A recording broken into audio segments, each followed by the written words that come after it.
آلہ وصحبہ اجمعین۔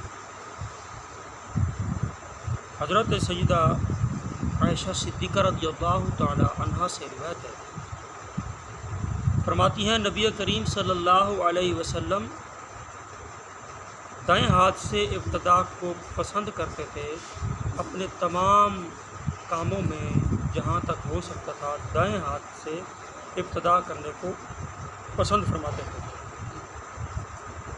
وضو میں، کنگھی کرنے میں، جوتا پہننے میں، یہ 3 چیزیں بتائی ہیں، اور ویسے فرمایا کہ جہاں تک ہو سکتا تھا ممکن ہوتا دائیں ہاتھ سے ہر چیز کے اندر ابتدا کو پسند فرمایا۔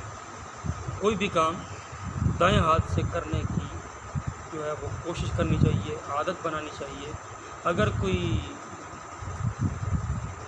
چیز پاک کرنی ہے، اس طرح کا معاملہ ہے، تب بایاں ہاتھ، اور اس کے علاوہ عموماً اپنے کام اور معاملات کے اندر دائیں ہاتھ کو فوقیت دیں، اور جہاں وضو کرنا ہے تو پہلے دایاں ہاتھ دھوئیں پھر بایاں دھوئیں، پہلے دایاں پاؤں دھوئیں پھر بایاں دھوئیں۔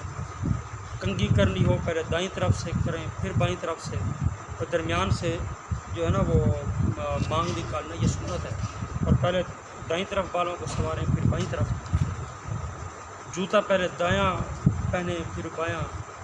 مسجد میں داخل ہوں پہلے دایاں پاؤں اندر رکھیں پھر بایاں۔ یوں جتنے بھی اچھے امور ہیں سب کے اندر دائیں جو ہے رائٹ ہینڈ، رائٹ سائڈ، اس کو جو ہے فوقیت دینی چاہیے، اور اس کو مقدم رکھنا چاہیے، اس کو اہمیت دینی چاہیے۔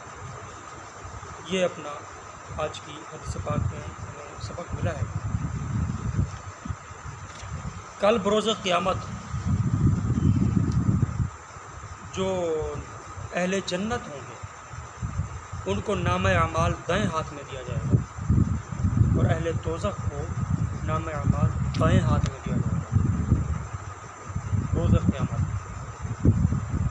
اگر دنیا میں ہم لین دین وغیرہ معاملات کے اندر عادت بنا لیں نا دائیں ہاتھ سے لینا، دائیں ہاتھ سے دینا، اس کی عادت بنا لیں اور مضبوط عادت بنا لیں، کھانے پینے میں بھی اس کی عادت بنا لیں، تو اللہ تعالیٰ کے فضل سے امید ہے جب روز قیامت نامہ اعمال دیا جائے گا ہماری عادت کے مطابق ہمارا دایاں ہاتھ آگے بڑھے گا، اور اللہ تعالیٰ نے اگر رحمت فرمائی تو ہمارا انشاءاللہ نامہ اعمال دائیں ہاتھ میں ہوگا، اور اللہ تعالیٰ ہمیں جنت کی عطا فرمائے گا۔ دائیں ہاتھ سے ابتدا اور معاملات جو ہیں ان کو کرنے کی بڑی فضیلت اور ثواب ہے۔ اللہ تعالیٰ سے دعا ہے ہمیں عمل کرنے کی توفیق عطا فرمائے۔ آمین۔